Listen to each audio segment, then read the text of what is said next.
எந்த நிலையிலும் எங்களுக்கு உரிமை பாராட்டுகிற தேவன், சொந்தம் கொண்டாடுகிற தேவன். நீர் என் தாசன், நீருடைய சிநேகிதன், என் மகனே என்று அழைக்கிற எங்கள் நல்ல தகப்பன், இந்த காலை வேளையில் எங்களோடு பேசுங்க. இயேசுவின் நாமத்தில் ஜெபங்களும் நல்ல பிதாவே, ஆமென். ஹல்லேலூயா. கர்த்தர் பேசின அதிகமாக அவர் பயன்படுத்திய சில வார்த்தைகளில் இருந்து நாம் கற்றுக்கொள்ள வேண்டிய சத்தியங்களை படைத்து வருகிறோம். அதிலே அவர் அதிகமாக அவர் வாயில் பேசின வார்த்தை பிதா என்ற வார்த்தையை நாம் பார்த்தோம். அவர் ஏன் பிதா பிதா என்ன அழைக்கிறார் என்றும், அது மாத்திரம் உங்கள் பிதா என் பிதான்றதை அடிக்கடி சொல்லிக்கிட்ட வர்றார். அதன் மூலம் அவர் என்ன தெரிவிக்க விரும்புகிறார், அதிலிருந்து நாம் கற்றுக்கொள்ள வேண்டிய சத்தியம் என்ன?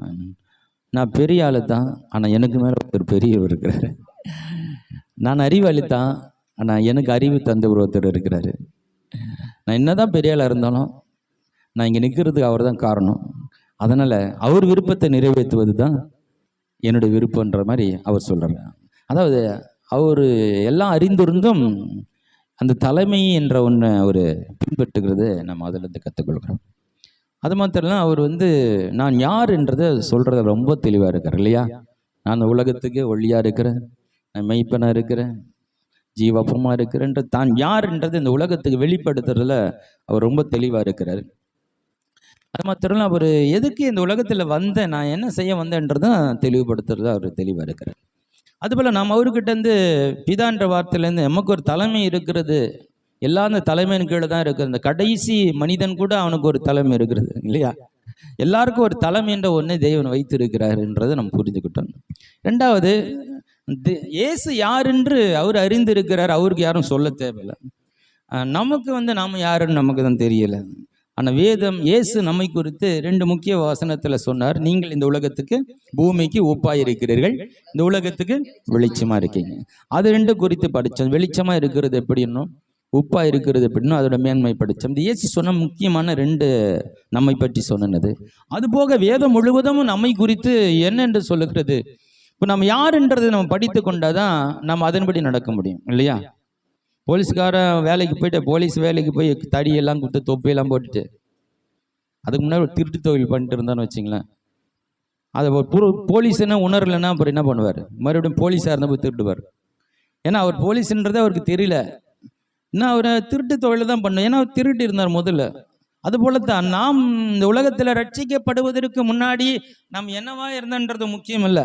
நம்ம என்னவனா இருந்திருக்கலாம், ஒன்றுமே இல்லாமல் இருந்திருக்கலாம். உலகம் நம்ம திட்டி இருக்கலாம், காரி முழிஞ்சிருக்கலாம், உதவாதவன் சொல்லியிருக்கலாம், புரோஜனமற்றவன் சொல்லியிருக்கலாம், என் லாய்க்கில்லைன்னு சொல்லியிருக்கலாம், நீ பழைக்க தெரியாதவன் சொல்லியிருக்கலாம், நான் உனக்கு அழகு இல்லைன்னு சொல்லியிருக்கலாம், உனக்கு திறமை இல்லைன்னு சொல்லியிருக்கலாம், படிப்பு இல்லைன்னு சொல்லியிருக்கலாம், ஒன்றுத்துக்கும் உதவாத வேஸ்ட்டுன்னு சொல்லியிருக்கலாம். இந்த உலகம் எதோ ஒன்றா சொல்லியிருக்கலாம். நீங்களும் உங்களை குறித்து என்ன வேணா நினைச்சிருக்கலாம். ஆமாங்க, அப்படி தான் தெரியுது எனக்கு கூட. நான் எது கை வச்சாலும் அது விளங்க மாட்டேங்குது, எதை முயற்சி செஞ்சாலும் அது சரி பெற மாட்டேங்குது.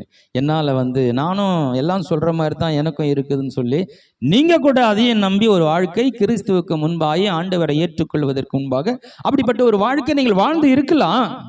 ஆனால் இன்றைக்கு நாம் ஆண்டவராக இயேசுவை ஏற்றுக்கொண்டு அவருடைய சொந்த பிள்ளைகளாய் மாறி இருக்கிறபடினாலே கடவுள் நம்மை உண்டாக்கினவர், அவர் நம்மை குறித்து என்ன சொல்லுகிறார் என்பதை நன்றாய் அறிந்திருக்க வேண்டிய அவசியத்தில் இருக்கிறோம்.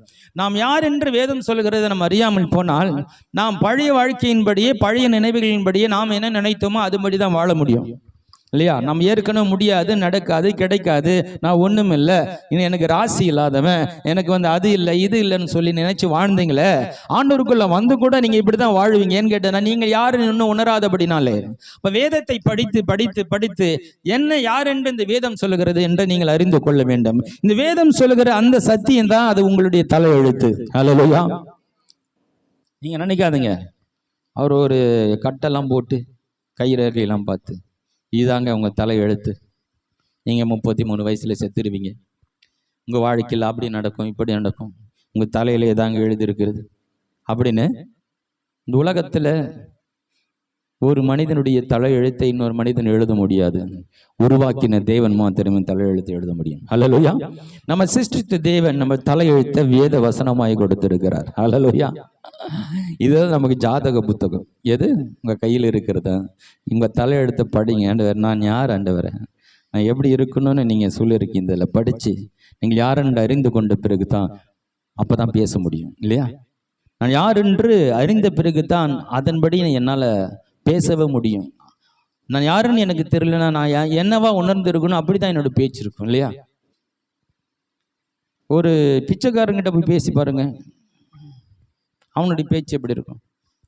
ஒரு நல்ல வசதி படைத்த ஒரு நல்ல ஆஃபீஸில் ஒரு மேனேஜர் இருக்கிற ஒருத்தர்கிட்ட பேசு, 2 பேரும் பேச்சை கேளுங்க. அவரோட மனநிலை பேச்செல்லாம் வேற மாதிரி இருக்கும். பிச்சைக்காரன் பேச்செல்லாம் வேற மாதிரி இருக்கும். எப்படி இருக்கும்? ஏதனா கொடுப்பாங்களான்ற மாதிரி பேச்சு இருக்கும். ஐயா ரொம்ப பசியாக இருக்கிற ஐயா, அவர் எல்லாத்தையும் அதுதான் சொல்லிட்டு இருப்பான். அங்கே போய் காலையிலேருந்து ஆரம்பிக்கிறது தான், நல்லா சாப்பிடல ஐயான்னுவான். அவர் எதிர 10 ரூபா கொடுப்பாரு, அதை வாங்கி இன்னொருத்தர்கிட்ட போவான், அதை தான் சொல்லுவான், காலையிலேருந்து சாப்பிடலையா ஒன்றுன்னு. இதையே சொல்லி சொல்லி அவனுடைய மைண்ட் எப்படி, நான் ஒன்றுமில்லாதவன், யாருக்கிட்ட கேட்டு வாங்கணும், அதுக்கு ஏதாவது சொல்லி வாங்கணும். பிச்சைக்கார மைண்ட் நல்லா இப்படி தான் பேச. அவனை பொறுத்தவரை நான் ஒரு பிச்சைக்காரன், நான் ஒரு ஒன்றுமில்லாதவன். பிச்சைக்காரங்களாம் நிறைய சேர்த்து வச்சுக்கிறாங்க, ஆனால் அவங்க மனநிலை இப்படி தான் இருக்கும். நிறைய ஒரு நாளைக்கு 1000 ரூபாய் 500 ரூபா மேலே பிச்சைக்காரர் சம்பாதிச்சா கூட அவங்க மனநிலை பிச்சைக்காரர் தான் இருக்கும் இல்லையா?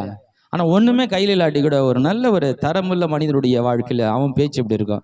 ஒருவேளை கையில் காசு இல்லாமல் இருக்கலாம், வீட்டில் பட்டினியாக இருக்கலாம், ஆனால் மனசில் அப்படி இருக்கான், தெம்பு இருக்கு, நான் பெரிய ஆள், ஜெயிப்பேன், மேலே வரணும். அவன் மற்றவங்ககிட்ட போய் கஷ்டத்தை சொல்லியிருப்பான், ரொம்ப கஷ்டமாக இருக்குங்க, இல்லைங்க நான் மேலே வருவேங்க, நான் எழும்புவேங்க. அப்போ அவன் மனநிலை வேற இல்லையா? அப்போ அவன் யாருன்னு அவன் அறிந்திருக்கிறான். என்னால் முடியும், எழுந்து போனால் கூட பரவாயில்ல, நான் மறுபடியும் ஏதாவது நான் பிழைச்சி மேலே வருவேன், ஏதாவது சாதிப்பேன்ற ஒரு நம்பிக்கை இருக்கிறவன் அவன் என்ன பண்ணுவான்? அதை பற்றி எல்லாருக்கிட்ட சொல்லிட்டு இருக்க மாட்டான். அவன் பேச்சிலே ஒரு கெத்து இருக்கும் இல்லையா? இது பொதுவாக உலகத்தில் நடக்கிற காரியங்கள். ஆனால் கர்த்தருடைய பிள்ளைகளாக நாம் அவர்களை காட்டிலும் நாம் மிக சிறந்தவர்கள் என்று வேதம் சொல்லுகிறது. இன்றைக்கு கூட வேதம் நம்ம என்னவென்று அழைக்கிறது என்று ஒரு காரியத்தை பார்க்க போகிறோம். யாத்திராகமம் புத்தகம் 19ஆம் அதிகாரம் 5ஆம் வசனத்தை வாசிப்போம். இப்பொழுது நீங்கள் என் வாக்கை உள்ளபடி கேட்டு என் உடன்படிக்கையை கை கொள்வீர்கள், ஆனால் சகல ஜனங்களிலும் நீங்களே எனக்கு சொந்த சம்பத்தாயிருப்பீர்கள், பூமி எல்லாம் என்னுடையது. ஹல்லேலூயா. சம்பத்து, சொந்த சம்பத்துனா, இந்த சம்பத்துன்ற வார்த்தைக்கு பேர் என்ன? பொண்ணு, பொருள், நிலம், ஆஸ்தி எல்லாம் நிறைந்த, எல்லாத்துக்கும் சேர்த்து சொல்ற ஒரு பேர் தான் ஆஸ்தி. ஹல்லேலூயா. நம்மை ஆண்டவர் அவருடைய சம்பத்துன்னு சொல்லுகிறார். என்னுடைய சொந்த சம்பத்துன்னு சொல்றாரு பாருங்க. அந்த வார்த்தை ரொம்ப, சம்பத்து மட்டும் இல்லை, சொந்த சம்பத்து. என்னுடைய சொத்தை நீங்க தான்பா. தேவன் நம்மை அவருடைய சொந்த சொத்தாக சொல்லுகிறார். இப்போது நீங்கள் என் வாக்கை உள்ளபடி கேட்டு என் உடன்படிக்கை கைக்குள்ளலாம். எப்ப கர்த்தருடைய பிள்ளை வார்த்தையை கேட்டு நடக்கிற ஒரு வாழ்க்கைக்குள்ள வந்துட்டீங்களோ, உங்களை ஆண்டவர் சொந்த சம்பத்து என்று சொல்லுகிறார். ஹல்லேலூயா.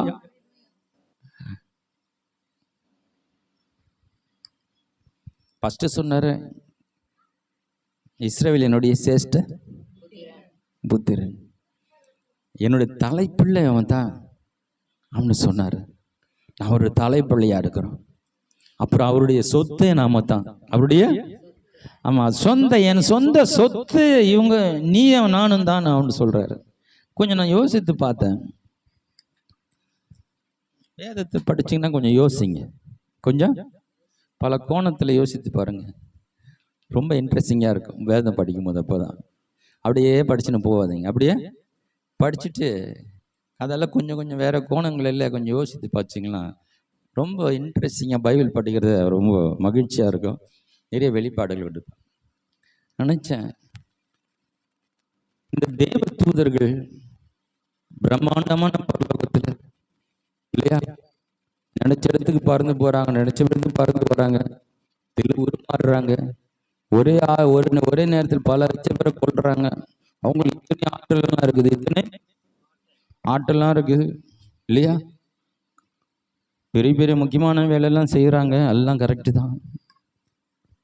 ஆனால் அவங்க யோசித்திருக்க மாட்டாங்களாம், என்னடா மனுஷனை போய் சொந்த சொத்துங்கிறாரு, அவனது சொந்த தலைப்பிள்ளைங்கிறாரு, இன்னும் நிறைய எவ்வளோ சொல்ல போகிற பாருங்களேன் பைபிளில் இருந்து. இப்படி சொல்கிற அவன் கொஞ்சமாவது யோசி, என்னடா நாம் அவருக்கு சொன்னதை சொன்ன அடுத்த நிமிஷம் செஞ்சிடறோம். தெய்வ தூதர்கள் எப்படி தெரியுமா, ஒருத்தன் மட்டும்தான் தப்பு பண்ணி அவனால் 4 பேருக்கு எடுத்து கூட்டிட்டு வந்துட்டான், அவன் தான் லூசிஃபர்.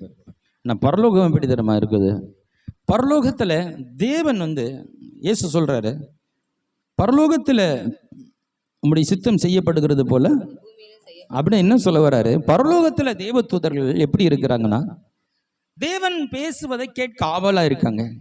அவர் வாயிலிருந்து ஒரு கட்டளை பிறந்த உடனே அடுத்த நிமிடம் செய்வதற்கு தயாரா இருக்கிறாங்க.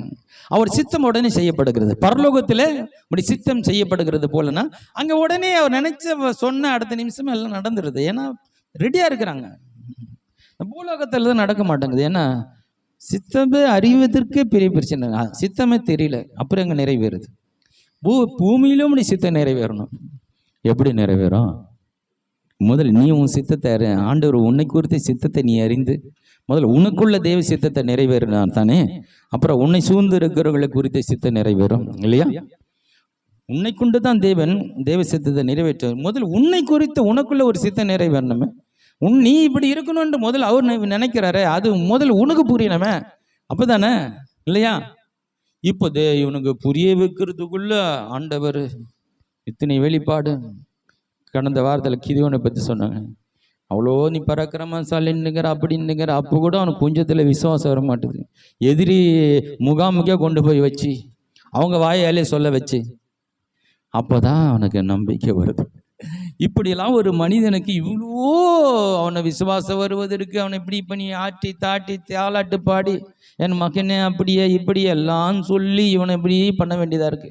ஆனால் தேவ தூதர்களோ சொன்ன அடுத்த நிமிஷம் அதை செய்து முடிக்கிறாரு. அவன் நினச்சப்ப என்னடா அவன் சொன்னா கீழ்ப்படைய மாட்டேங்கிறான், ஆண்டவரே புரிஞ்சுக்க மாட்டேங்கிறான், இவரை போய் என் சொத்துங்கிறாரு, இவரு செல்ல பிள்ளைங்கிறாரு. நான் கடைசியில் காட்ட போறேன் ஏன் மனிதனை இவ்வளோ மேன்மையாக அவர் பார்க்குறாரு. சில காரியங்கள் வசனத்தை காட்டுக்கிறேன் நான். அது போயிட்டு அப்படியே நம்ம அழகா போகலாம்.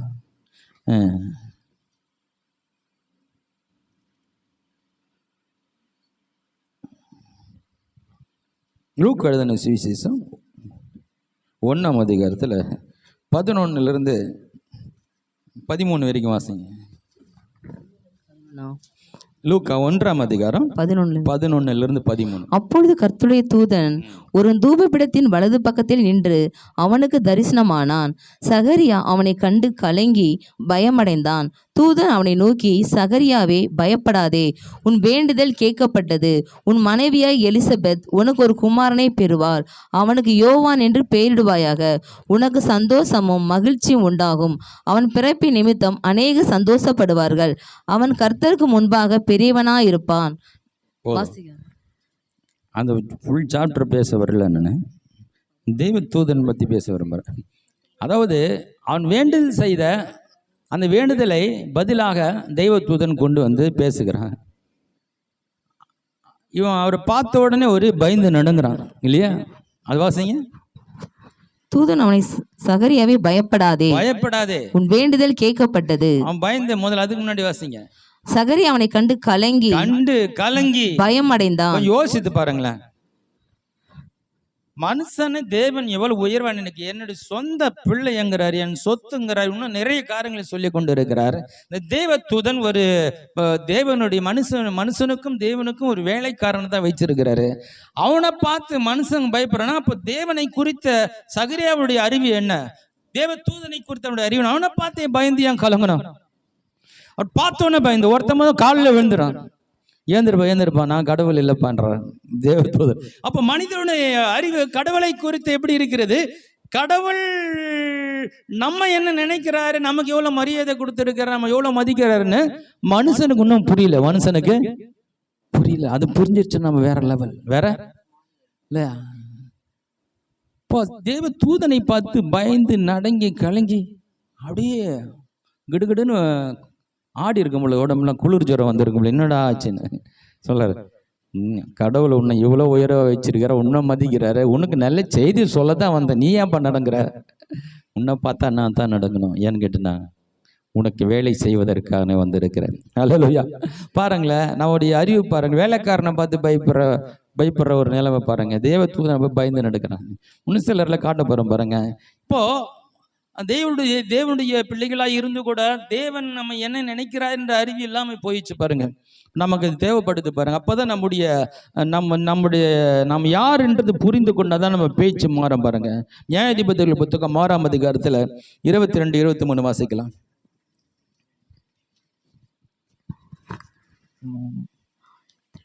அப்பொழுது கிதியோன் அவர் கர்த்தருடைய தூதன் என்று கண்டு, ஐயோ கர்த்தரான ஆண்டவரே, நான் கர்த்தருடைய தூதனை முகமுகமாய் கண்டேனே என்றான். அதற்கு கர்த்தர், உனக்கு சமாதானம், பயப்படாதே, நீ சாவதில்லை என்று சொன்னார். ஒருத்தன் செத்துடுவேன்னு பயப்படுறான். கொஞ்சம் பாருங்களேன், இவன கதையை பாருங்க. ஒரு தேவ தூதன் ஒரு நல்ல செய்தியை கொண்டு வந்தா, ஐயோ நான் பார்த்துட்டேனே, நான் செத்துடுவேனே. பாருங்க, அவனை காட்டிலும் மனிதனை தேவன் உயர்வாய் வைத்திருக்கிறார். ஹல்லேலூயா. ஆனால் எதை பார்த்து பயந்து கொண்டு இருக்கிற? அவன் உனக்காக தான் வந்திருக்கிறான். அவன் உனக்கு சல்யூட் அடிக்க வந்திருக்கிறான். சார் வணக்கம் சார், சொல்லுங்க நான் செய்கிறேன், உனக்காக தான் நான் வந்திருக்கிறேன், எதனா ஹெல்ப் வேணுமா? இவன் அவனை பார்த்து பயந்து, உன்னை பார்த்துட்டேன்பா நான் செத்துருவோம் போல இருக்குது. கொஞ்சம் யோசித்து பாருங்களேன். மனிதனுடைய அறிவு பாருங்க. கடவுள் நம்ம எப்படி பார்க்கிறாருன்ற பார்வையே நமக்கு இல்லாமல் போகுது பாருங்க. நம்முடைய மேன்மையை நமக்கு தெரியாமல் இருக்கு. அதுதான் வேதத்தை படிக்கணும். தேவன் நம்ம எவ்வளவு சொந்த சம்பத்துங்கிறார். சொத்தை நீ தான்பா, என்னுடைய சொத்து. நான் உயர்வா பெருசா நினைக்கிறேன். சொத்தை நீ தான், சொத்தை நீ தான். இன்னொருத்தர காட்டுற பாருங்க. 1 ராஜாக்கள் புத்தகம் 19ஆம் அதிகாரம் 5 வசனம் 7 வசனம் வாசிக்கிறேன். ஒரு சூறை செடியின் கீழ் படுத்துக்கொண்டு நித்திரை பண்ணினான். அப்பொழுது ஒரு தூதன் அவனை தட்டி எழுப்பி, எழுந்திருந்து போஜனம் பண்ணி என்றான். அவன் விழித்து பார்க்கிற போது, இதோ தலையில் சுடப்பட்ட அடையும் ஒரு பாத்திர தண்ணீரும் அவன் தலைமாட்டில் இருந்தது. அப்பொழுது அவன் புசித்து குடித்து திரும்ப படுத்து கொண்டான். கர்த்தருடைய தூதன் திரும்ப 2ஆம் தரம் வந்து அவனை தட்டி எழுப்பி, எழுந்திரு, போஜனம் பண்ணு, நீ பண்ண வேண்டிய பிரயாணம் வெகு தூரம் என்றான். அப்பொழுது அவன் எழுந்திருந்து புசித்து குடித்து அதை போஜனத்தின் பலத்தினால் 40 நாள் இரவு பகல் ஒரே பெண்ணும் தேவனுடைய பருவத்தை மட்டும். அதாவது தேவ தூதன் வந்து தட்டி எழுப்பி, சாப்பிடுப்பா, சாப்பிட்டு இன்னும் ரொம்ப தூரம் போனப்பா, நீ சும்மா இங்கேயே படுத்து தூங்கிட்டு இருக்கிற, உன் மேலே ஆண்டவர் பெரிய நம்பிக்கை வைத்து இருக்கிறார், நீ செய்ய வேண்டிய எவ்வளோ பெரிய வேலை இருக்குது சொல்லி தேவன் பாருங்க எளியவன் மேலே நிறைய வேலைகள் வைத்திருக்கிறார். அவனும் என்னை எடுத்துக்கொள்ள ஆண்டவரை, எதிரியை துரத்திட்டு வராங்க, என்னை அங்கே காலி பண்ணுறாங்க போல இருக்கு, என்ன போதாண்டவரை எடுத்துக்கொண்டார், போய் சூரஜ் செடிகளை படுத்துக்கிறேன். தேவ தூதனை கொடுத்து சாப்பாட்டை கொடுத்து, சாப்பிடுப்பா மகனே, ரொம்ப தூரம். யார் சொல்றது? தேவ சொல்கிறேன். ஐயா ஒன்றும் ஆண்டவர் பெருசாக நினைக்கிறேன், நீங்கள் ஐயா உங்களை இப்படி தரக்குறைவா இப்படி நடிச்சுக்கிறீங்க, உங்கள் மேலே எவ்வளோ பேர் நம்பிக்கை வைத்திருக்கிறார், நீங்களை கொண்டு பெரிய காரியங்களை செய்ய நினைக்கிறார், நீங்கள் பயந்து சுருண்டு போய் எங்கேயே போய் படுத்துட்டு இருக்கிறீங்களே, இன்னும் தூங்கிட்டே இருக்கிறீங்களே, இன்னும் நிறைய பேர் சூரஜ் செடியின் கீழே தூங்குகிற வாழ்க்கை போதும். தட்டி எழுப்பி, ரொம்ப தூரம் போனோம்ப்பா, உன்னை கொண்டு நிறைய செய்ய வேண்டியிருக்குப்பா, நீ சாதாரண ஆள் கிடையாதுப்பா, நீ என் சொந்த சம்பத்துப்பா, என்னுடைய சொத்துப்பா, என்னுடைய தலைச்சன்பா, நீ உன்னை கொண்டு பெரிய திட்டங்களை வைத்திருக்கிறப்பா, சின்ன சின்ன காரியங்களை சோர்ந்து போய் மூளையில படுத்துக்கிறியே, தேவ தூதன் வந்து உன்னை தட்டி எழுப்பணுமா? ஒரு கூட்டம் ஒன்று இருக்குது, தேவ தூதர்களோட பேசுகிற கூட்டம். நிறைய கூட்டம் போயிட்டு நான் எல்லாம் ஆராய்ச்சி பார்த்துட்டு வந்துட்டேன். தேவ தூதன் வந்து ஜபத்தில் வந்து பேசுவாராம், போவாராங்க, அவர் வந்து சொல்லுவாராம், தேவ தூதர்களை காட்டிலும் மேன்மையானவர்கள். ஹல்லேலூயா. தேவனோட நேரோடைய உறவு கொள்ளும் பாக்கியம் நமக்கு கிடைத்து விட்டது, தேவன் நமக்கு வெளிப்படுத்தும் பாக்கியம் கிடைத்து விட்டது. தேவதூதன் வந்து சொல்ல வேண்டிய அவசியமே இல்லாத ஒரு காலத்தில் வாழ்ந்து கொண்டு இருக்கிறோமே. இன்னைக்கு பழைய ஏற்பாட்டு காலத்துக்கு போயிட்டு தேவதூதன் வந்து பதில் கொண்டு வருவார் அண்ணன் சொல்லிட்டு இருக்கிறாங்க. அப்போ அவங்களுடைய அறியாமை, இன்னும் வேதத்தை நல்லா படிக்கல. இன்னைக்கு நம்ம இயேசுவுக்கு நிகராய் தேவன் நம்மளை மாற்றி இருக்கிறார். ஹல்லேலூயா.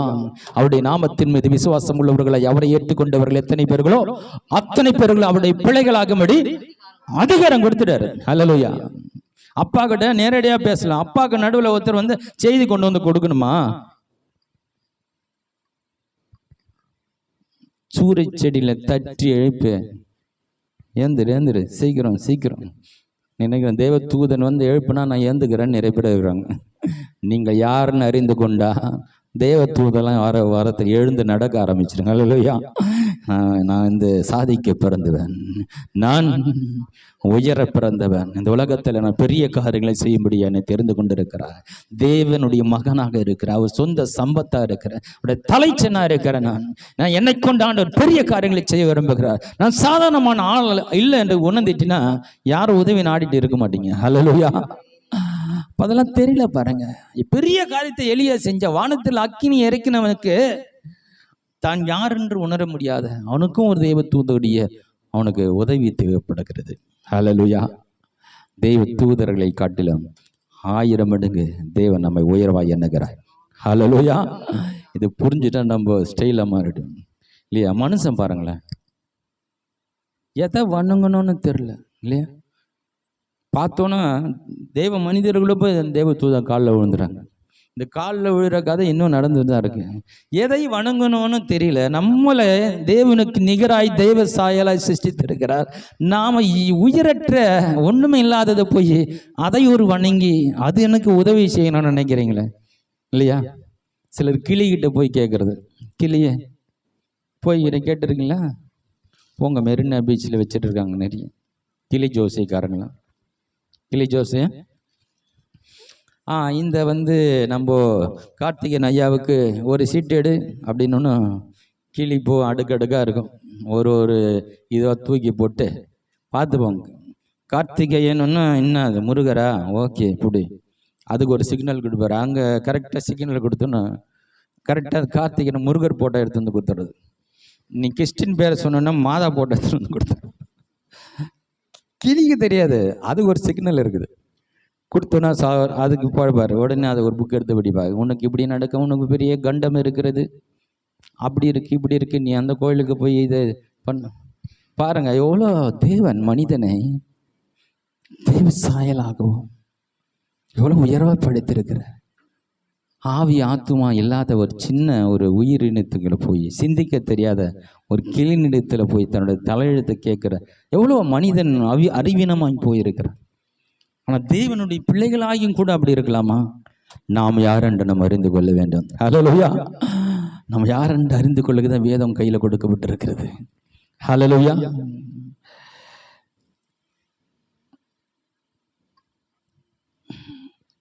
இப்போ நம்ம போலாம், வசனத்தை வாசிக்கிறேன். இப்பொழுது நீங்கள் என் வாக்கை உள்ளபடி கேட்டு என் உடன்படிக்கையை கை கொள்வீர்களானால் சகல ஜனங்களிலும் நீங்கள் எனக்கு சொந்த சம்பத்தாய் இருப்பீர்கள் சொல்லிட்டார். அடுத்து ஒரு வரி அங்க கொடுக்கிறாரு. அங்க இது முடிச்சுட்டு அந்த வரி ஏன் கொடுக்கிறாரு? பூமி எல்லாம் என்னுடையது. ஹல்லேலூயா. ஆண்டவர் அந்த எப்பவுமே பேசும்போது அடுத்த ஒரு வசனம் பேசுறாருன்னா அதுக்கு ஒரு ஏதோ ஒன்று சொல்ல வராரு அப்படின்னு சில நேரத்தில் சம்மந்தம் இல்லாமல் இருக்கும். ஏன்னா இதை சொல்லிட்டு இதை நான் நடுவில் இதை அடுத்த வசனமே இப்படி வருதுன்னு சம்மந்தம் இல்லாமல் சம்மந்தம் இருக்குது. ஹல்லேலூயா. நிறைய நேரத்தில் அப்படி இருக்கும். இதுக்கும் இதுக்கு ஏன்டா இது அடுத்தது இது வருதுன்னு பார்த்தா அவர் சம்மந்தப்படுத்துறாரு. அதுல இல்லாமல் ஒரு சத்தியத்தை சொல்ல வர்றாரு.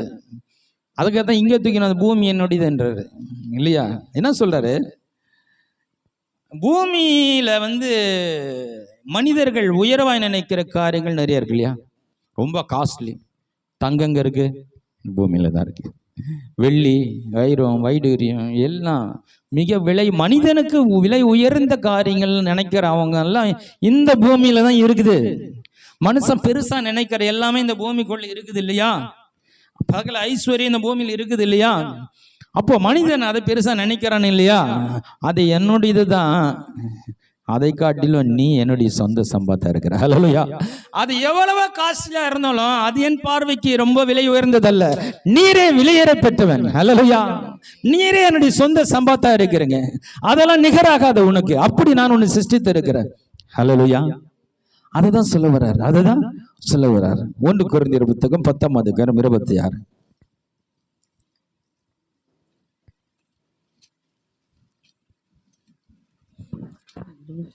பூமியும் அதன் நிறைவும் கர்த்தருடையது. அந்த பூமியும் அதன் நிறைவும் அதனுடைய நிறைவும், கர்த்தருடையது. பூமியில இருக்கிற அனைத்து நிறைந்திருக்கிற எல்லாமே கர்த்தருடையது. ஹல்லேலூயா சொல்லுங்க. எங்க அப்பாவுடையது. கர்த்தர் யார்? நம்முடைய தகப்பனா இருக்கிறார் இல்லையா? அவன் நம்ம சேஷ்ட புத்திரனா இருக்கிறோம் இல்லையா? நம்ம அப்பாவுடைய சொத்து இந்த பூமியில் இருக்கு.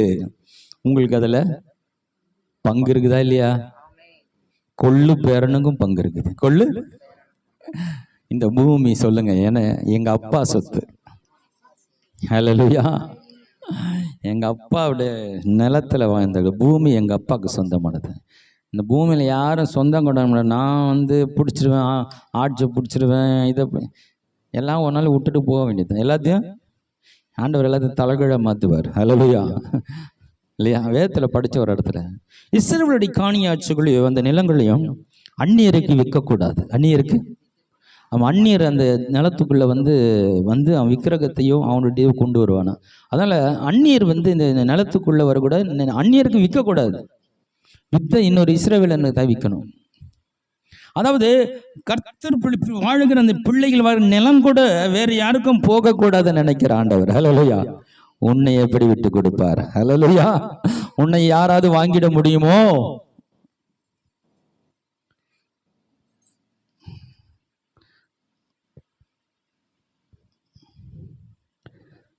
ஆகாய் புத்தகம் 2ஆம் அதிகாரம் 8ஆம் வசனம். வெள்ளியும் என்னுடையது, வெள்ளியும் என்னுடையது, வெள்ளியும் என்னுடையது, பொன்னும் என்னுடையது என்று சேனையில் கர்த்தர் சொல்லுகிறார். என்ன சொல்றாரு? வெள்ளியும் என்னுடையது, பொன்னும் என்னுடையது. வெள்ளி என்னுடையதுதான், பொண்ணு என்னுடையதுதான். இந்த பூமியில இருக்கிற எத்தனை டன் இன்னும் தோண்டி தோண்டி எடுக்கிறாங்க. ஒரு சுரங்கத்தை காட்டினாங்க, எத்தனையோ டன் எடுத்துன்னு இருக்கிறாங்களா. அவ்வளோ தோண்டி ஆழமாக பூமி கடியில் 4 கிலோமீட்டர் கீழே போயிட்டு இருக்காங்க. அவ்வளோ சுரங்க கீழே போய் தங்கம் டெய்லி தோண்டிகிட்டே இருக்கு, தங்கம் எடுத்துகிட்டே இருக்கிறாங்க. அந்த வெள்ளியும் பொன்னும் என்னுடையது, அதை காட்டில் நீ ரொம்ப காஸ்ட்லி. ஹல்லேலூயா. அதை காட்டில் நீ ரொம்ப விலையேற பெற்றவன், அதை காட்டில உன்னுடைய மதிப்பு அதிகம். பூமியில் இருக்கிற அனைத்து வைடூரியம் தங்கமும் வெள்ளியும் எப்படிப்பட்ட காஸ்ட்லியா இருந்தாலும் கூட என் பார்வையில நீயே வெளியேற பெற்றவன். ஹல்லேலூயா. அதனால தான் ஆண்டவர் உன்னை விட்டு கொடுக்கறது இல்லை. நீங்கள் சொந்த சம்பத்தா இருக்கிறீர்கள். சங்கீத புத்தகம் 115:16.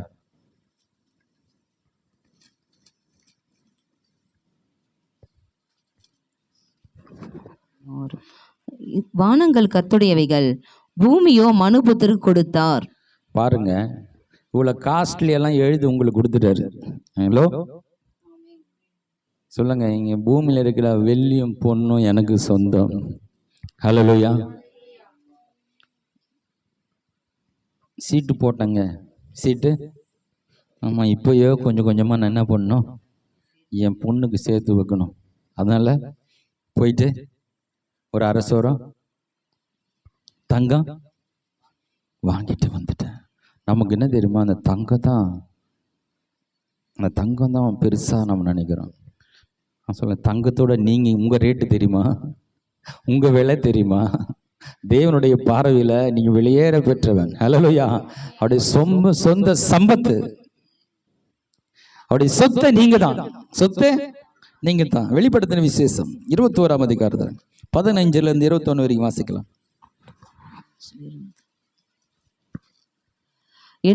என்னுடனே பேசினவன் நகரத்தையும் அதன் வாசல்களையும் அதன் மதிலையும் அளக்கிறதற்கு ஒரு பொற்கோலை பிடித்திருந்தான். பாருங்க, அளக்கிற கோல் தங்கம், அதாவது ஸ்கேலு அடி வச்சு அளக்குறாங்களா, அந்த ஸ்கேலு தங்கம் தான். அப்புறம் சொல்லுங்க. அந்த நகரம் சதுரமாய் இருந்தது. நகரம் சதுரமாய் இருந்தது. அதன் அகலமும் நீளமும், அதனுடைய அகலமும் நீளமும் சமமாய் இருந்தது. அவன் அந்த கோலினால் நகரத்தை அளந்தான். அந்த கோலினால் தங்க கோல் வச்சு நகரத்தை அளக்குறான். அது 12,000 ஸ்தாதி அளவாய் இருந்தது. அதன் நீளமும் அகலமும் உயரமும் சமமாய் இருந்தது. அவன் அதன் மதிலை அளந்தபோது அது தூதனுடைய அளவாகிய மனுஷ அளவின்படியே 144 முழமாயிருந்தது. அதன் மதில்கள் வச்சிர கல்லால் கட்டப்பட்டிருந்தது. நகரம் தெளிந்த பளிங்குக்கு ஒப்பான சுத்த பொன்னாயிருந்தது. நகரத்து மதில்களின் அஸ்திபாரங்கள் சகலவித இரத்தினங்களினாலும் அலங்கரிக்கப்பட்டிருந்தன. முதலாம் அஸ்திபாரம் வச்சிரகல், இரண்டாவது இந்திரநிலம், மூன்றாவது சந்திரகாந்தம், நான்காவது மரகதம், ஐந்தாவது கோமேதம், ஆறாவது பதுமராகம், ஏழாவது சுவர்ண ரத்தினம், எட்டாவது படிக பச்சை, ஒன்பதாவது புஷ்பராகம், பத்தாவது வைடூரியம், 11வது சுதநீரம், 12வது சுகந்தி. இவைகளே 12. 12 பேர் கேள்விப்பட்டிருப்பீங்களான்னு தெரியல எனக்கு. கேள்விப்பட்டிருக்கிறீங்களா? சுகந்தின்னு கேள்விப்பட்டிருக்கோம், பேர் வச்சுருப்பாங்க. அது எவ்வளோ காஸ்ட்லின்னு அவங்களுக்கு தெரியாது. இன்றைக்கி நான் வந்து வைரத்தின் ரேட்டு 1 கிராம் எவ்வளோன்னு போய் பார்த்தேன். சரி என்னதான் பார்த்தா கிட்டத்தட்ட 1 கிராமே 45,000 போகுது. இன்றைக்கி 1 கிராம் தங்கம் 10,000 வந்துடுச்சு. அப்போ 1 கிராம் வந்து வைரம் வந்து 45,000. பாருங்கள் எவ்வளோ காஸ்ட்லி. இதெல்லாம் வச்சு தாங்க செவுறு வச்சுருக்காங்க. கொஞ்சம் பாருங்கள், வீதி தங்க வீதி இருக்குது, அதில் படிச்சிங்களா? எங்கே வருது அது? வாசிங்க. வீதி வந்து எங்க சொந்துச்சு? அது 21 வரைக்கும் வாசித்தீங்களா? 12 வாசல்களும் 12 முத்துகளா இருந்தன. ஒவ்வொரு வாசலும் ஒவ்வொரு முத்தா இருந்தது. நகரத்தின் வீதி தெளிவுள்ள பளிங்கு போல சுத்த பொன்னா இருந்தது. சுத்த பொன்னா, சுத்த பொன் பியூரு. நீங்க வாங்குற தங்க அந்த 1 கிராம் 2 கிராம் பியூர் இல்லை, அதுல கலப்படம் இல்லையா? Pure gold. அப்புறம் நான் காணவில்லை. சர்வ வல்லமையுள்ள தேவனாய கர்த்தரும் ஆட்டுக்குட்டியானவருமே அதற்கு ஆலயம். 21 வாசித்தீங்களா? போதும் விடுங்க. அதாவது தேவனுடைய எருசலேம் நகரத்தை பற்றி சொல்லப்படுகிறது. இது வந்து நம்மள பல விஷயத்தை இதில் கேட்டே இருக்க மாட்டோம். இந்திரநீலம், பத்மராகம், வஜ்ரக்கல், இது எல்லாமே ஒரு ரொம்ப காஸ்ட்லியான ஒரு ஒரு ஒரு எப்படி தங்கம் எவ்வளோ விலை உயர்ந்தார்கள், அது போல் அந்த வைடூரியம் இதில் சொல்லப்படுகிற மிக காஸ்ட்லியான கற்களை பற்றி சொல்லுங்க. இந்த கற்களை வச்சு தான் அந்த சுவர்களெல்லாம் கட்டப்பட்டதாக சொல்கிறது. இந்த வீதி தங்க வீதின்னு சொல்லப்படுகிறது. இதெல்லாம் தேவனுக்கு பெருசாக இல்லை. ஹல்லேலூயா. மனிதனுடைய பார்வைக்கு தான் அதெல்லாம் பெருசாக தெரியுதே தவிர ஆண்டவருக்கு இதெல்லாம் பெருசாக இல்லை. சொல்ல நீங்கள் தான் என்னுடைய சொந்த சம்பத்து. ஹல்லேலூயா. கொஞ்சம் புரிஞ்சுக்கிங்க. நம்ம இந்த உலகத்தினுடைய காரியத்தை ரொம்ப பெருசாக நினைக்கிறேன்ல. நான் ஒரு 10,000 நகை சேர்த்துட்டேன்ப்பா, நம்ம பெரிய ஆள் தான். நம்ம வச்சுக்கிற சொத்தெல்லாம் நம்ம அனைத்து நேரத்தில் பெருசாக நினைக்கல. நான் தேவனுக்கு நீங்கள் மிகப்பெரிய சொத்துன்றதை புரிஞ்சுக்கி. ஹல்லேலூயா. இதெல்லாம் நமக்கு கொடுத்துட்டாரு. எடுத்துங்க, எவ்வளோனா இந்த பூமியை கொடுத்துட்டு அந்த பூமியில எல்லாம் இருக்குது. விசுவாசித்து பெற்றுக்கொள்ளுங்க, எடுத்துக்கொள்ளுங்க. உங்களுக்கு தான் இந்த பூமி, இதில் இருக்கிற அனைத்து ஆசீர்வாதம் உங்களுக்கு தான். ஆனால் நீ என்னுடைய சொந்த சம்பத்தா இருக்கிற. ஹல்லேலூயா. உன்னை நான் ஒருபோதும் நான் விட்டு கொடுக்க மாட்டேன். அப்போ இவ்வளோ நம்ம மனிதனுடைய பார்வையில இன்னும் விலை உயர்ந்த காரியங்கள் இருந்தாலும் அது அவருக்கு விலை உயர்ந்த காரியம் அல்ல. அவருடைய வாசனத்துக்கு ஒருத்தன் கீழ்ப்படிய ஆரம்பிக்கிறான் பாருங்க, இல்லையா? அவரை நம்பி நடக்கிறான் பார்த்தீங்களா? அவரை ஏற்றுக்கொண்டான் பாருங்க, அவன் தேவனுக்கு சொந்த சம்பத்தா இருக்கிறான். ஹல்லேலூயா. நீங்கள் என் வாக்கை உள்ளபடி கேட்டு என் உடன்படிக்கையை கை கொள்வீர்களானால் சகல ஜனங்களிலும் நீங்களே எனக்கு சொந்த சம்பத்தாய் இருப்பீர்கள். பூமியெல்லாம் என்னுடையது, என்னுடையதெல்லாம் உங்களுடையது. ஹல்லேலூயா. கர்த்தர் நல்லவர். கர்த்தர் பாருங்க, இந்த வெளியேற பெற்ற மனுக்குளம் ஆண்டவருடைய பார்வையில் வெளியேற பெற்ற இருக்கிறதுனால தான் ஆண்டவர் அதை பிசாசு மனிதனை அவருடைய சொத்தை ஏமாற்றி பிடுங்கி கொண்டான். அது அவ்வளவு வெளியேற பெற்றது அப்படின்னா ஆண்டவர் தன் சொந்த ரத்தத்தை சிந்தி அதை மீட்கும்படியாய் வந்தார். ஹல்லேலூயா. வாசிக்கலாம். லூக்கா எழுதின சுவிசேஷ புத்தகம் 19ஆம் அதிகாரம் 10ஆம் வசனம்.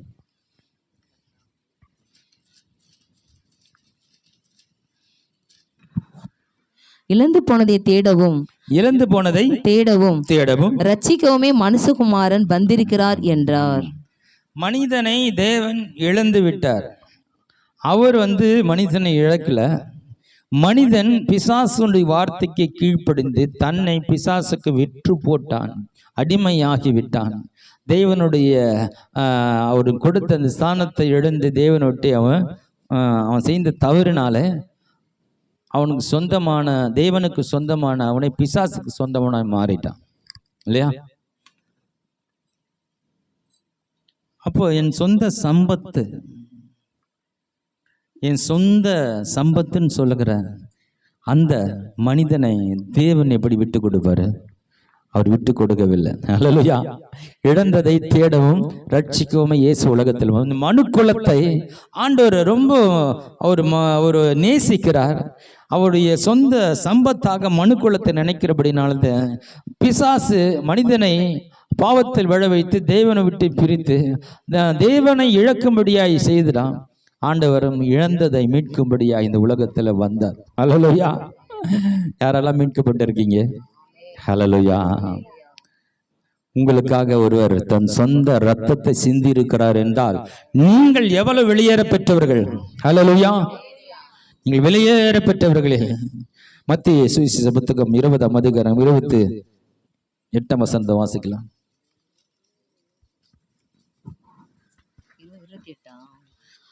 ஆயினும் உங்களுக்கு எப்படி தோன்றுகிறது, ஒரு மனுஷனுக்கு 2 குமாரர் இருந்தார்கள். மத்திய 20:28ங்களா? கரெக்ட் தானா? தப்பு. அப்படியே மனுஷகுமாரனும் ஊழியம் கொள்ளும்படி வராமல் ஊழியம் செய்யவும் அநேகரை மீட்கும் பொருளாக தம்முடைய ஜீவனை கொடுக்கவும் வந்தார் என்றார். மீட்கும் பொருளாக தன் ஜீவனை கொடுத்து உங்களை மீட்கும்படியாய் இயேசு உலகத்தில் வந்து அவருடைய சொந்த சம்பத்தை அவர் மீட்டு கொண்டார். அல்லேலூயா. அவருடைய சம்பத்தா இருந்த ஒரு நாள் பிசாசின் கையில் இருந்த பிசாசனை அவருடைய சத்தை பிசாசு வைத்து அனுபவித்து கொண்டிருந்தான். அவன் இஷ்டப்படி என்னை நடத்தி கொண்டிருந்தான், என் இஷ்டப்படி அவன் செய்து கொண்டிருந்தான். நான் அந்த தேவனுடைய சொந்த சம்பத்தா இருந்தேன். நானே விட்டு போட்டு, ஆதாம் தன்னை விட்டு போட்டுட்டான். அதை மீட்கும்படி இயேசு வந்து தன் சொந்த ரத்தத்தை சிந்து தன் ஜீவனை கொடுத்து இந்த பிசாசின் கையில் இருந்து மீட்டி எடுத்து மீண்டும் அவருடைய சொந்த சம்பத்தாய் அந்த தேவனை மாற்றி விட்டார். ஹல்லேலூயா. ஹல்லேலூயா. பாருங்க, அந்த தேவனுடைய சொத்துங்க இல்லையா? உங்க லேண்ட் ஒன்று வாங்கி போடுறீங்க, அந்த லேண்டில் கொஞ்ச நாளாக பார்க்காம இருக்கீங்க, திடீர்னு போனால் அங்கே ஒருத்தன் வீடு கட்டியிருந்தா விடுவீங்களா? விட்டுருவீங்களா? என்கிட்ட பத்திரம் இருக்குது, பட்டா இருக்கிறது, அதில் என் பேர் இருக்குது, ரிஜிஸ்ட்ரேஷன் இருக்குது, என்ன நான் வரி கட்டியிருக்கேன், இது கட்டல, எல்லாம் இருக்கு, எப்படி நீ கட்டுவ? சட்டை பிடிச்சிருவீங்களா? அவருடைய சொந்த சம்பத்தாக உங்களை பிசாசு வந்து தொட முடியாது. அல்லேலூயா. அவன் தொட முடியாது. நான் ரத்தத்தை சிந்தி மீட்டு சம்பாதித்த இந்த சொத்தை நீ ஆளுகை செய்ய முடியாது, நீ தொட முடியாது. எனக்கு சொந்தமான சொத்து. அல்லேலூயா. இதெல்லாம் புரிஞ்சுட்டா பிசாசு கிட்ட வரமாட்டான். புரியாதெல்லாம் நம்மளை ஏமாத்திட்டு இருக்கிறான். 1 பேதுரு புத்தகம் 1ஆம் அதிகாரம் 19ஆம் வசனம் வாசிக்கிறேன். குற்றமில்லாத மாசற்ற ஆட்டுக்குட்டியாகிய கிறிஸ்துவின் விலையேற பெற்ற இரத்தத்தினாலே மீட்கப்பட்டீர்கள் என்று அறியீர்களா? தெரியுமா உங்களுக்கு? உங்களை ஆதாம் கொண்டு போய் பிசாசினிடத்தில் அடமானம் வைத்து விட்டான். அதை மீட்கும்படியா இயேசு தன்னுடைய சொந்த ரத்தத்தை சிந்தி அதுக்கு ஈடாக தன் ஜீவனை கொடுத்து ஆண்டவரை மீட்டெடுத்திருக்கிறார். ஹல்லேலூயா. நீங்க ஆண்டவருடைய பிள்ளைய ஆனது நீங்க ஆண்டவரை ஏத்துக்கணும்னு நினைச்சிடாதீங்க.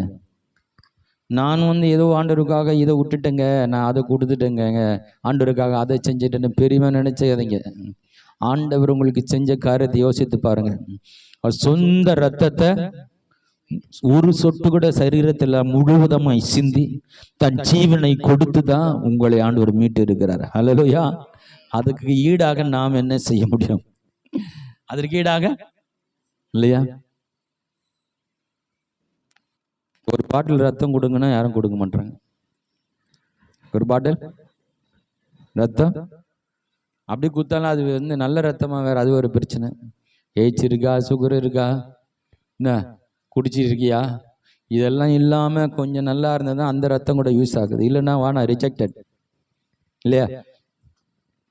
மாசற்ற குற்றமற்ற ஒரு ரத்தம் உங்களுக்கால் சிந்தப்பட்டபடினாலே நீங்க வந்து உக்காந்துருக்கிறீங்க.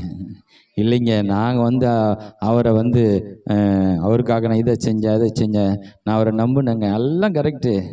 ஆனால் அதுக்கு ஒன்று அவர் செஞ்சிருக்கிறாரு. அதுக்கு முன்னாடி நீ வெறும் விசுவாசித்தீங்க, நீங்கள் அவர் செஞ்சதை வெறும் நம்பினீங்க, அவ்வளோதானங்க. அதுதான் நான் செஞ்சுருக்கிறேன். அவருக்காக 7 மாலை ஏறினீங்களா? என்ன பெருசாக செஞ்சுட்டோம்? அவர் செஞ்சதுக்கு முன்னாடி நம்ம ஒன்றுமே இல்லையே. அல்லேலூயா. ஏன்னா நீ வெளியேற பெற்றவன். என் சொந்த சம்பத்தை யாரு கையில் நான் விட மாட்டேன். சொந்த இஸ்ரவேலினுடைய நிலத்தை கூட அந்நியன் வாங்கக்கூடாதுன்னு நினைக்கிறாரு. உன் சொந்த சம்பத்தாகிய உன்னை எப்படி மற்றவர்கள் வாங்க முடியாது? மற்றவருடைய கையில் விட்டு கொடுப்பார். அல்லேலூயா. நான் தேவனுடைய சொத்தா இருக்கிறேன். நீதிமொழிகள் புத்தகம் 31ஆம் அதிகாரம் 10ஆம் வசனம்.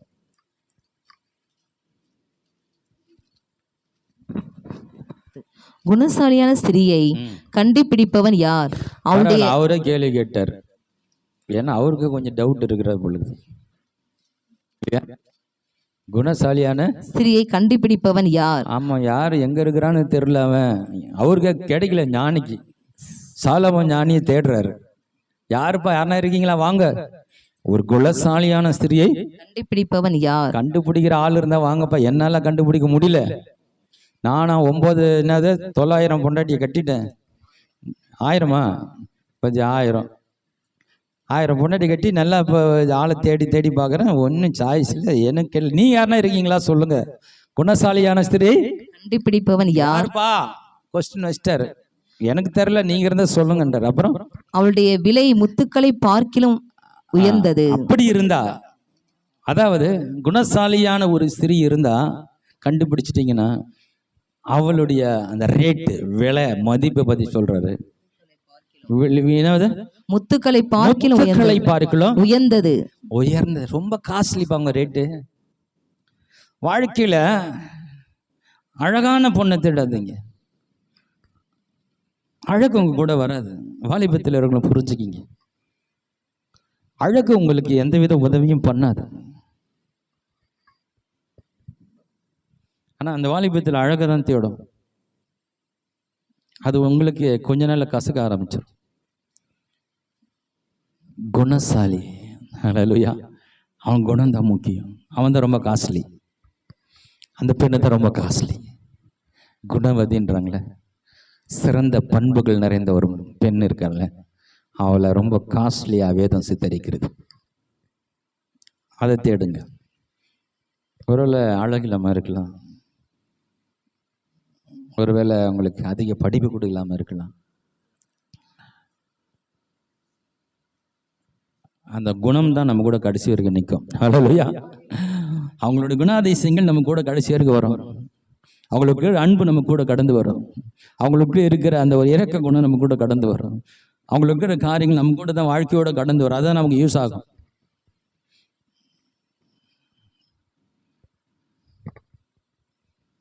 புரிஞ்சுக்கிங்க.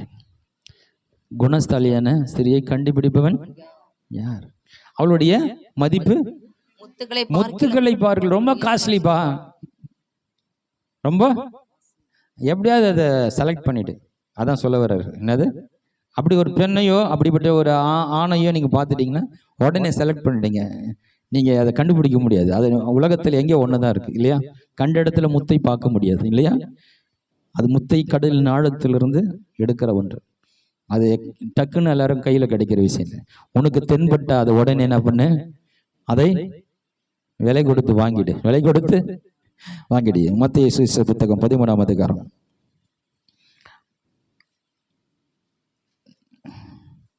45-46. மேலும் பரலோக ராஜ்யம் நல்ல முத்துக்களை தேடுகிற வியாபாரிக்கு ஒப்பா இருக்கிறது. அவன் விலையுந்த ஒரு முத்தை கண்டு போய் தனக்குண்டான எல்லாவற்றையும் விற்று, அருமையான காரியத்தை சொல்றாரு, வாசிங்க. அதை கொல்லுகிறான். அதாவது ஒரு முத்து ரொம்ப சின்னதுதான் இல்லையா? முத்து எவ்வளவு சின்னதா தான் இருக்கும், ஆனா அது முத்துடைய விலை ரொம்ப காஸ்ட்லி. அண்ணா அந்த முத்து திரும்ப கிடைக்காம தெரியாது. அதனால அந்த வியாபாரிக்கு தெரியுது முத்துடைய வேல்யூ, இதோட வேல்யூ ரொம்ப காஸ்ட்லி, இது கிடைக்காத ஒரு பொருள். அதுக்காக தன் ஆஸ்தியெல்லாம் விற்று அது முத்தை வாங்கிறான். முத்தை வீடு இல்லாக்கிட்டு பரவாயில்ல, எனக்கு எது இல்லாட்டி பரவாயில்ல, அதை போய் வாங்கிடுவேன்னு சொல்லி ஆஸ்தியெல்லாம் விற்று இருக்கிறதெல்லாம் விற்றுட்டு அந்த முத்தை வாங்கிறான். அப்போ அந்த ஆஸ்தியை காட்டிலும் அவனுடைய பார்வைக்கு அந்த முத்து தான் பெருசா தெரியுது இல்லையா? அதே போல தான் என் தேவனுடைய பார்வையில் விலையேற பெற்ற ஒரு முத்தா இருக்கிறேன். அதுதான் தன்னுடைய சொந்த ரத்தத்தை எல்லாம் சிந்தி உன்னை விலை கொடுத்து அவர் மீட்டுக்கொண்டார். அல்லேலூயா. தன் ஜீவனை கொடுத்தார். ஆஸ்தி என்ன? அவர் தன் ஜீவனை கொடுத்து உன்னை மீட்டு இருக்கிறார். அந்த வியாபாரி தன்னுடைய ஆஸ்தியை விட்டு தான் அதை வாங்கினா முத்தை. அந்த முத்தை காட்டிலும் விலையேற பெற்று இருக்கிறபடினாலே தன் ரத்தத்தையும் சிந்தி தன் ஜீவனையை கொடுத்து அவர் உன்னை மீட்டு கொண்டார். அல்லேலூயா. அப்ப உன்னுடைய மதிப்பு என்ன? தேவன் உன்னை இழக்க விரும்பலப்பா, தன் சொந்த ரத்தத்தை சிந்தி உன்னை மீட்டு கொண்டாரப்பா. அப்ப தேவனுடைய பார்வையில நீ எவ்வளவு விலையேற பெற்றவனா இருக்கிற? என் சொத்தை நீங்க தான், என் சம்பத்தை நீங்க தான் சொல்றாரு. நான் ஒரு கேள்வி கேட்கிறேன், இவ்வளோ பெரிய தேவன் உன்னை தான் அவர் தன் சொந்த சம்பத்துன்னு சொல்றாரு. நான் உங்களை ஒரு கேள்வி கேட்கிறேன், உங்கள் சம்பத்து எது? உங்கள் ஆஸ்தியாய் நீங்கள் எது நினைக்கிறீங்க? நீங்கள் வாழ்க்கையில மேன்மையாய் நீங்கள் நினைக்கிறது என்ன? உலகத்தின் பொருட்களையோ, நீ காண்கிற காட்சிகளையோ,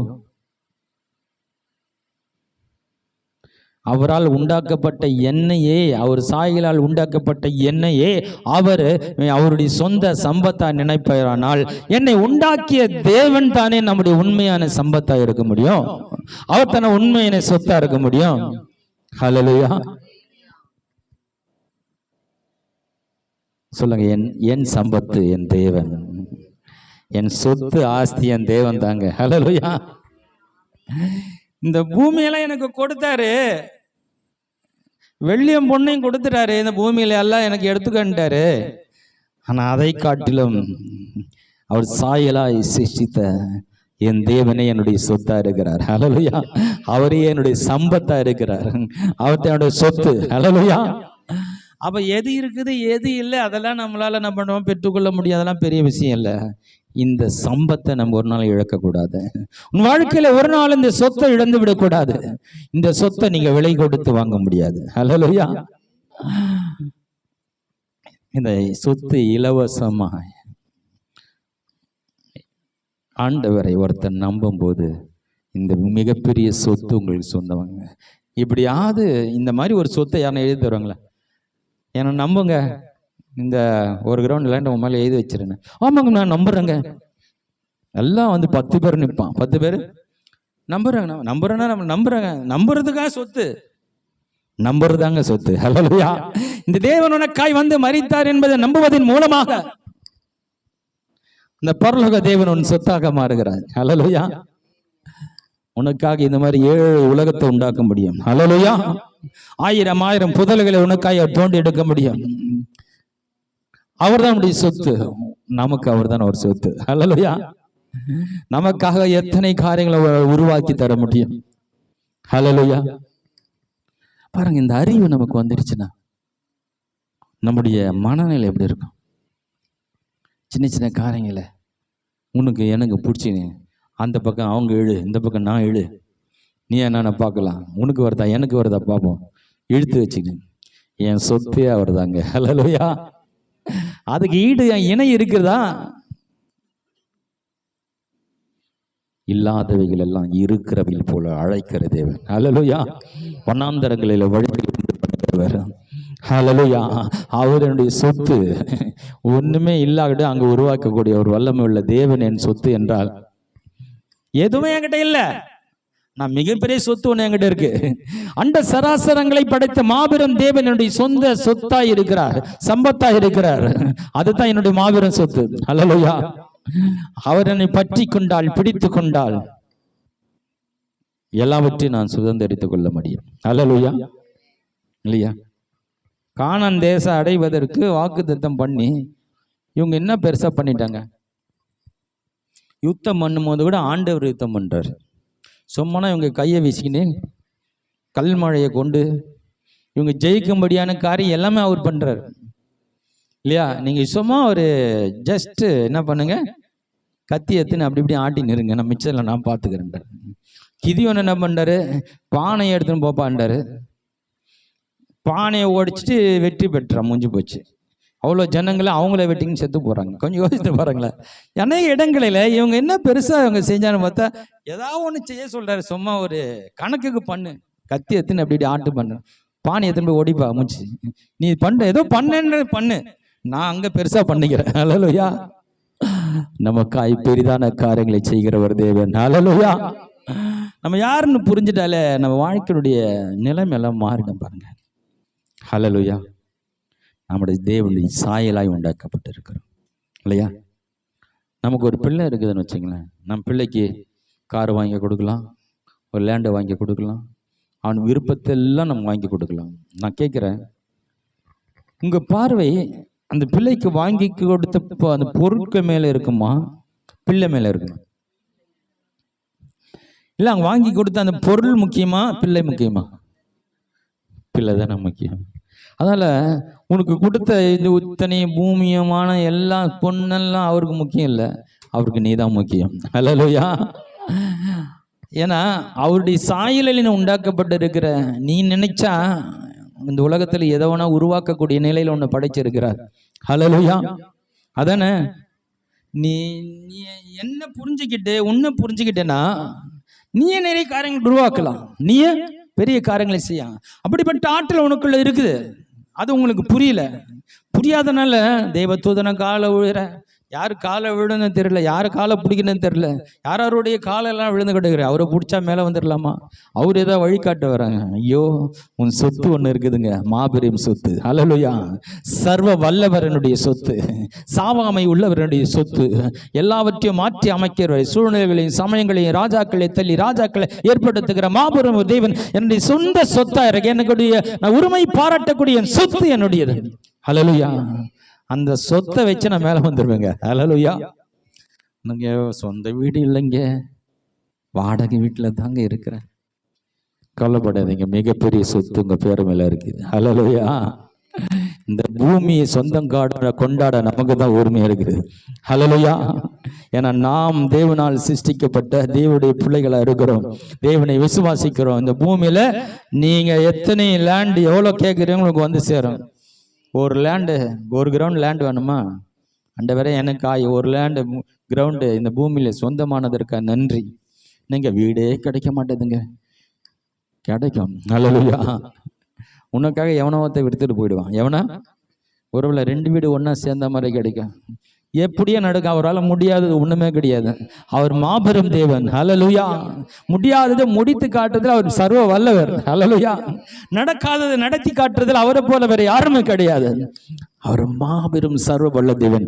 என் சொத்தா இருக்கிறார். அல்லேலூயா. என் சொத்தை நான் எப்போ வேணா அனுபவிக்கலாம். அல்லேலூயா. எப்போ வேணா அதை யூஸ் பண்ணிக்கலாம் இல்லையா? என் சொந்த சொத்தை நான் எப்போ வேணா பயன்படுத்தலாம். என் மேல் இருக்கிறது அந்த சொத்து, என் பெயர் மேல் இருக்கிறது. கண்கள் மூடி ஜெபிக்கலாம். ஹல்லேலூயா. என்னை விட்டு கொடுக்காதவர்